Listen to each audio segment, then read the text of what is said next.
अहम खबर से आपको आगाह करें। नून लीग लंदन के मुबैना तर्जुमान तंसीम हैदर शाह ने इल्जाम किया है कि लंदन में इमरान खान और अशरफ शरीफ के कत्ल की साजिश तैयार की गई। उन्होंने इल्जाम किया है कि नवाज शरीफ ने इमरान खान के कत्ल के लिए शूटर्स मांगे। नासिर भट्ट ने नवाज शरीफ को बताया तंसीम हैदर शूटर दे सकते हैं, लेकिन उन्होंने शूटर देने से माजरत कर ली। साजिश से बरतानवी पुलिस को आगाह कर दिया है।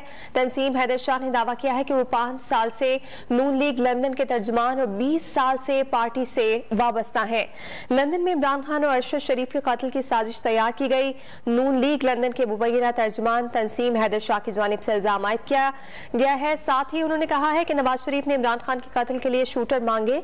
नासिर भट्ट ने नवाज शरीफ को बताया कि तंसीम हैदर शूटर दे सकते हैं, लेकिन उन्होंने शूटर देने से माजरत कर ली। साजिश से बरतानवी पुलिस को आगाह कर दिया है। तंसीम हैदर शाह ने दावा किया है कि वो 5 साल से नून लीग लंदन के तर्जुमान और 20 साल से पार्टी से वाबस्ता हैं।